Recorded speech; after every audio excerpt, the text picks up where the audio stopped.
chat really about the kind of nitty gritty details and the kind of realistic expectations of someone trying to enter the film industry as a newbie, as a director or as a writer, as you both are.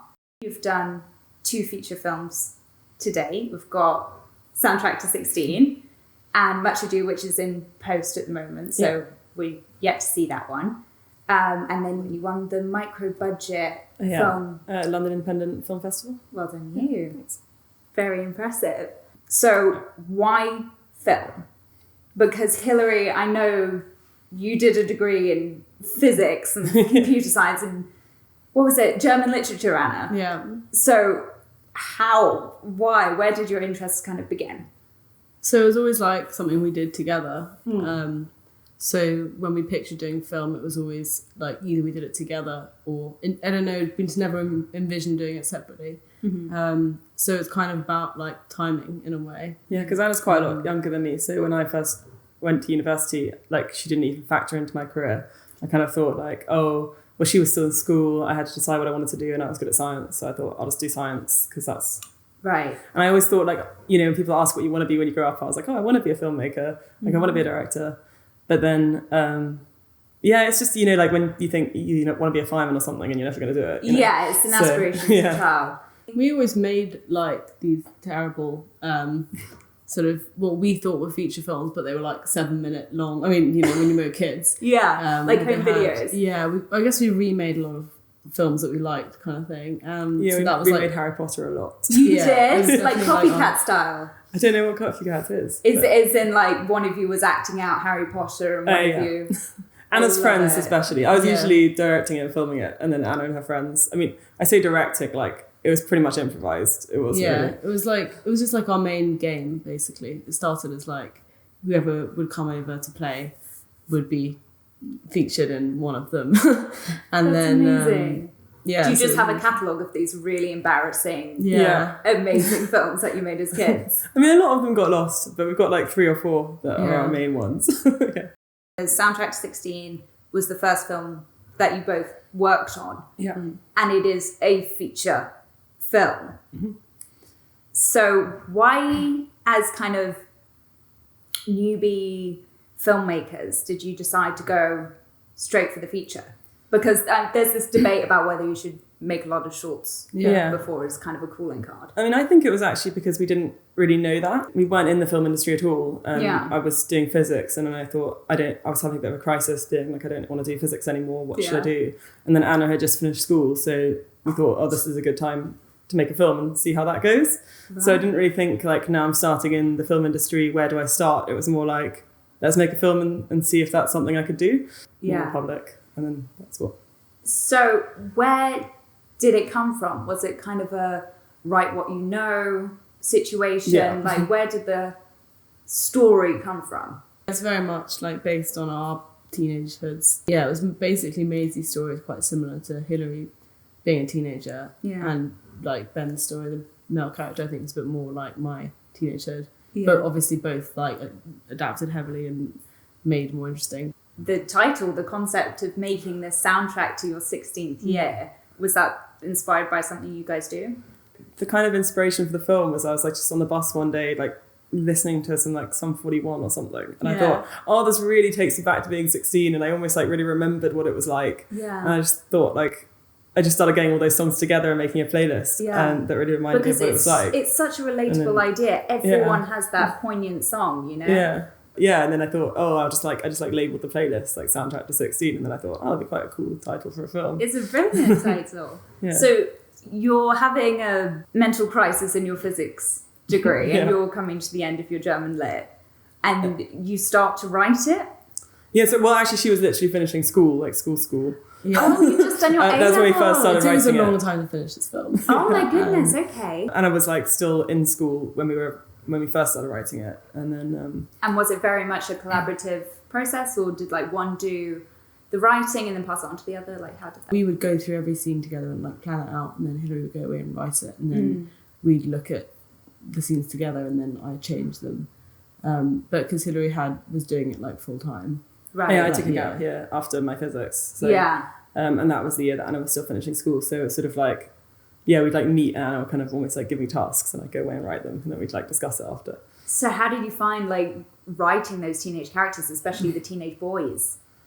I had quite a lot of friends that were boys, so I was sort of just imagining them. Yeah. And she went to Imperial, which is like all boys. Yeah, so that's true. Because I wonder if we'd written it before you, like when you were 18 or something. Back when I didn't know any boys. Yeah. Because we both went to a girls' school, which is why like Maisie goes to a girls' school and has the same problems that I had.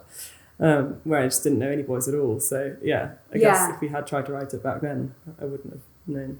Definitely. What boys are like. Yeah. I don't know, it really was. It's if you grow up in that kind of environment. So I think it's a great story to kind of get out there and prove that like it's not as like the Hollywood films kind of portray quite a lot of the time. When you were writing, did you know what you were doing? Did you know a screenplay structure? Did you follow a pattern, a method? Not really, which maybe you can tell. We did read like Save the Cat and stuff. Yeah, like, we read the basics. Classic Save the Cat. Yeah, it wasn't like completely just like freestyle. Yeah, that's true. But I do think that we didn't like internalize it the way that we have now. How prepared were you as directors and assistants and going into that process? The casting, I was really nervous in the auditions as well because I was like, it's kind of funny because they come in all nervous. The first audition, I was like, I don't know whether I'm acting normal. Is this how an audition normally goes? I don't know. That was a bit stressful. But then I guess like after a couple, then you kind of get the hang of it. Was it quite difficult to kind of assume that authority as the kind of director figure? Was that a bit scary? Yeah, it definitely was. It really was once we started filming as well. Like, but the only thing that was quite good about this film is that the characters are really young. So I was older than the actors, which I think helped. It really does. Yeah. It really does. Because as kind of a young female director starting out, I mean, I don't want to put any assumptions, but I'm assuming that it's quite a daunting task, especially working with experienced crew members. Yeah, I think I was more afraid of the crew, than the cast, because they knew what they were doing a lot more than I did. Did you find yourself like relying on their experience? Yeah, I mean, I guess I just assumed they all knew how to do their jobs, which they did, so I didn't need to worry about them. Yeah. I guess we learnt a lot from them really quickly, and then quite fast. I felt like by the end of the shoot, I felt like I kind of understood everything. Yeah. But at the beginning, it was quite like I was like, am I doing this right? I don't know. Yeah. Was there any kind of disasters on filming or firefighting that you had to do? In terms of time, that made it really hard to get things done fast. Yeah. Filming on the bus was really hard because we kind of, we filmed all night on the bus, but I guess because you're not allowed to. I mean, it was like we basically weren't caught. But you did what's it called, like a guerrilla film shoot? Oh my goodness. But then after a while the same bus drivers kept coming around and they were like, you guys again, this is kind of weird, suspicious. What are you doing? And then apparently the DP was like, oh, we're doing like some gravity camera experiments to see how the camera behaves on a bus. Talking out as well. So it was quite like, and we had one like running with the police where it was like, because apparently you're not allowed to film in a park in the Queen's land. Apparently. Some like old lady was like, this is the Queen's Park, and like yelling at us, and we were like, oh no. And then she like came back with the police. Oh my goodness, she really cared. Yeah, she really did. I did wonder why she cared so much. But she was such a busybody. I kind of learned from that actually. If you act, the more you act like you don't know what you're doing, the better. Because at first we were like, we'll go and send, so we had to go and like report ourselves to like the people in the park, I don't know. And we were like, we'll send Matt, who did the sound, who was like one of the best ones at kind of like looking professional and looking like he knew what he was doing. Right. And I thought that would help, but then I think actually they were more like, well, if you're that professional, why don't you have a permit? Like, right. Then when the police came, they were like, so who's the director? And I was like, oh, me? Oh, no. I'm sorry, we did it wrong. And they were like, it's okay, just like finish a scene and then go. So lesson to wannabe filmmakers, if the police approach you, act like you are completely naive and have no idea what's going on. You look really confused, like, what? I don't understand. I was just having fun. We were just remaking Harry Potter in the park. I just wanted to take a second to let you know that the permits that everybody is talking about are super easy to get a hold of. So if you're wanting to do anything in public, just go and talk to your local government or go on their website and you'll find all the information there. We really don't advise you go and do anything without a permit and have the proper permissions. Back to the podcast. You got through the first shoot quite well and then got to the editing. Was that just this huge daunting task? That's when we went to Oxford and I started masters and Anna started her undergrad. So then we didn't have any time to work on it basically. So then we got another editor and then kind of just left him to it and had meetings every now and then. Was it difficult to kind of get your vision across, or? It was, I think he had he really got it. Yeah. So it was really nice because he would fight us on stuff in a really good way. And it made you look at it in a new way as well because we'd written it and Hilary directed it. It was very we knew everything everyone was feeling all the time. But then he was the first person to be I don't get why she did that. And we'd be oh no, it was because of this earlier. And then he would be but I didn't see that. And it was kind of the first time someone would call us out on missing bits. Yeah. So that was really good because I think otherwise, that's one of the most useful things, I think, when you get your friends to watch it as well. When you're doing early edits, just to see what they don't understand. Yeah. And then you took it to the London Independent Film Festival. Yeah. Was that kind of the big premiere? Yeah, that was really exciting because it was I guess everyone had kind of been on our backs for a while, being when's it coming out? Because actually we did something quite funny, quite stupid in a way, because we arranged the cast and crew screening because we were we don't know when it's going to come out, and we were we feel really bad they actually haven't seen it. Yeah. And then a week later we got into the London Independent Film Festival and we were oh well, they're going to see it there. We'd already arranged this thing, so then the cast and crew ended up coming to the cast and crew screening 2 weeks before, and then we all went to the festival. You had everyone there? Yeah, pretty much. I mean, not every quite single them, person. Actually, some of the girls haven't seen it yet, but they're going to come this time. So, yeah. But it was, I guess it was good for them in a way to see it before anyone else did, because it meant that they kind of knew what was coming. And how was the process of actually entering the festival? We entered a bunch of festivals, but we just kind of submitted on Film Freeway. So I guess it was kind of potluck, which ones get into it away. But yeah, then we were just really surprised to get into it because we've been kind of worried that we weren't going to get into any festivals. Yeah. And then you took it to Cannes. Did you find any kind of key tactics or methods to kind of keep your head above water and try and get the contacts that you wanted? Yeah, I feel we did quite a lot of a lot of the useful stuff just happened at parties, really. Yeah. Because we had meetings, but then we only had a couple of meetings set up before we went. And then we met more people at parties who were oh, you should meet someone that I know. Looking towards the future, you've got Much Ado in the works. Anything else kind of in your back pocket that you're... Yeah, we've been writing a couple of things, which is really fun. Yeah. And a good break from the producing stuff. But it's kind of all quite early stages. So we did a vomit draft of one of them. That's it's kind of in a similar genre. I think we quite enjoy that coming of age. Yeah, I noticed the theme across the two you've already made. So definitely your kind of genre at the moment. What made you pick Much Ado? We just loved the play so much. Yeah. So we had a few videotapes when we were little, and one of them was Much Ado, so we used to watch it almost every day. So we loved it so much, and I saw it in the theatre when I was little, and my parents take me back again to the play because I loved it so much. So I guess it was just always one that we knew that it was almost the main fantasy film. It was apart from Harry Potter, we were one day we'll make Much Ado, and then we thought when we were looking for our next film, well, why wouldn't we just do Much Ado now? Yeah. When we decided that we were going to go all in for film, because Soundtrack 16 was kind of an experiment. We were if this works out, maybe we'll do film. If it doesn't work out, I guess I'll do science. Okay. So it was sort of like... So it was a defining moment. Yeah, after I quit my PhD and we were like, we're going to do film now, it was sort of like, okay, we need to do a film like right now to kind of jump in. Yeah. So just go all in. Yeah, we just thought, oh, we don't want to spend a year writing something. We want to just like make something basically ready to go. Yeah. And Shakespeare's like, you know, we spent like a month or two adapting it. But so tell me about your adaptation of it.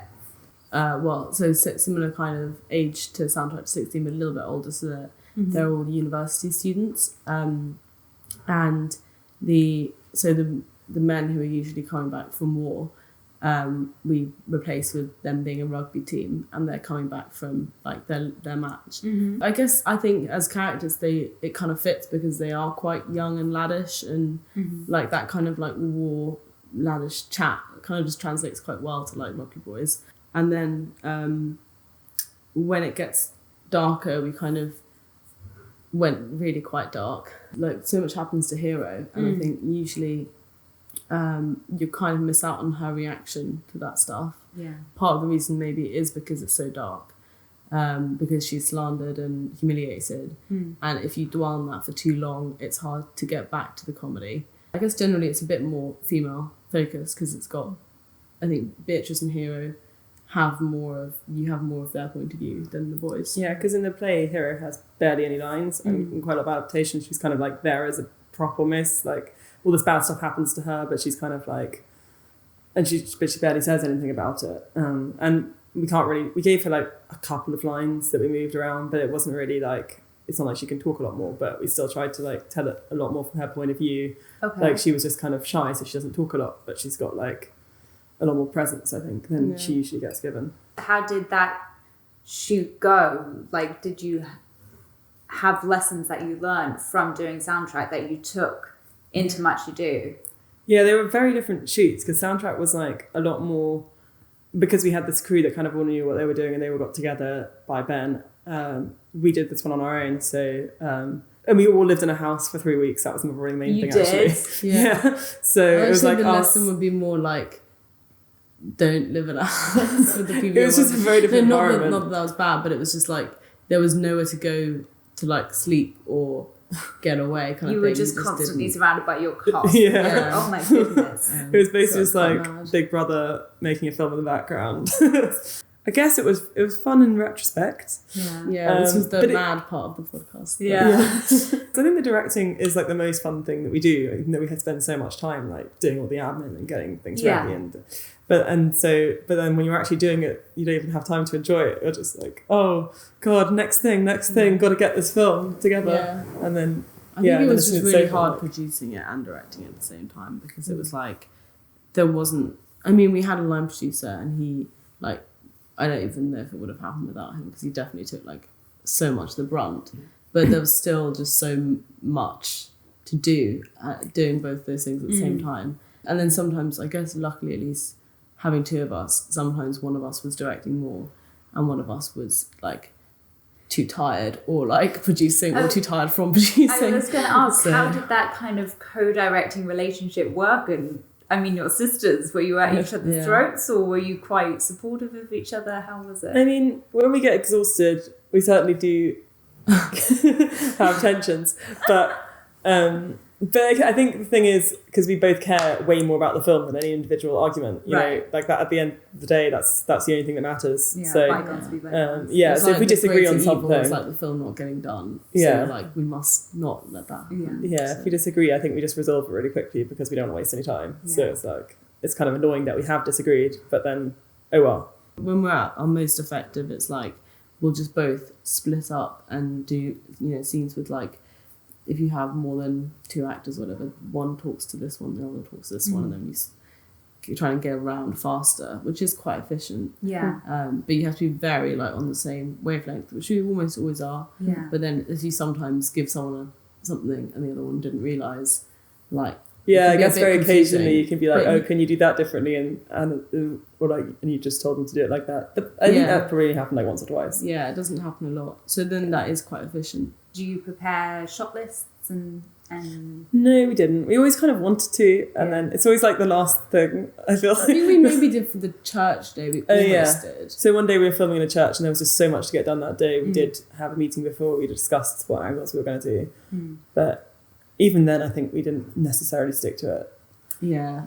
You just had that kind of freedom to just experiment on the day. Yeah. I think that's the good thing about like micro budget or low budget independent films is that you do have that kind of freedom. Yeah. To experiment with different angles and because you've got the time. And also like getting people back because we did a reshoot for 2 days, and we just decided to do the Beatrice and Benedict scenes, which I think was quite nice as well because then everyone had gone home because like during most of the shoot there's 18 in the cast plus the crew. It's like quite mad. You're just trying to film in one room and some people are having a party in another room. And oh my goodness, because I mean they're all like around all the time, you know, so they've got to go somewhere. For the love scenes, it was really nice not having anyone else in the house because she also was saying like she felt like FOMO the whole time. Other times she's like, oh, what's going on? But then she was like, oh, it's really nice to have like quiet now. Also so it kind of worked for us. For those more intimate moments. Yeah, because we also had like what we call a sex scene, although the other day our friend was like, this isn't a sex scene, I was expecting like the room. But we have like a kind of making out implied, you know, which is quite hard to do. How was that to direct? Was it a little awkward? Was it? We rehearsed it. So I think, again, like the rehearsal helped a lot with that. Yeah, I think it would have been awkward if we hadn't rehearsed it because I think the most awkward thing, I got the feeling the most awkward thing for the actors would have been to have to improvise because then it's kind of like the line between this being, I mean, you do think like when it's just the four of you in a room and two of them are making out, it's like, the line between like this and you cheating on your boyfriend, do you know what I mean? It's like just us being here is what makes it different. And I think if you just tell them to improvise, then it kind of gets into like them more than like the characters they're playing. Rather than the characters. So if you're like, so we had quite detailed instructions by the time we got to the actual filming. It was like you walk here, then you pick her up, and then you put her down on the bed here. Yeah. And so I think that really like helped and took away from the awkwardness. Yeah. And we talked quite a lot at the beginning about what they wanted to do as well. So we kind of talked it like through first. And what was okay and stuff. Yeah. Are you excited to kind of show everyone that one? Yeah, I'm really excited for actually to be done. When do we think we might be able to see that one? Well, we're in 2020 now. Yeah. 2021. 2021? Maybe maybe the end of 2020. I think it depends really. I guess if something happens where it needs to get finished immediately, we could probably put it together pretty fast. Yeah. So I know you've got some soundtrack 16 screenings coming up. Want to tell me about those ones? Yes, so if you're free on the 14th of March, anyone listening to this podcast, come down to the Prince Charles Cinema and we're going to have a very good time. Yeah. We're going to have a Q&A with the main boys and the main girl. So that's our first like kick-off screening, and then we're doing a tour of some other cinemas, got some more screenings, another one at Prince Charles as well. In London? And then a couple outside of London. And then we're going to release more widely after that, probably in April. That's so exciting. Yeah. Well done to I'm both excited of you. for it to be shipped off. I'm going to do a few quickfire questions just on your first instinct preferences. Okay. So, would you prefer a bad actor or a demanding actor? Demanding actor. Demanding actor, yeah. Big budget or creative control? Why not? I'd take big budget. Career-wise, big budget, but I'd actually prefer creative control for enjoyment. Writing or directing? Directing. I don't know. That's hard. I guess directing. Yeah. Okay. I'm just thinking about doing it now, and I thought writing is quite lonely sometimes. Yeah. Netflix or Prime? Yeah, that's I'm gonna go for Prime because I think it's nice how they take all the movies. I mean, I'll go for Netflix just because I feel like I can't agree with you on everything. Tarantino or Spielberg? Spielberg. Yeah, me too. Yeah. London or LA? London. Brad or Leo? Ooh. Leo. Yeah, I would also say Leo. It sounds like I'm just copying you. You're just faster than me. Quickfire. Quickfire, Brad or Leo? On that note, thank you for joining us on the very first episode of The Good, the Bad and the Mad. We will look forward to seeing Soundtrack 16 on the 14th of March at the Prince Charles Theatre in London. That's it. Hey! Thank you. There we go.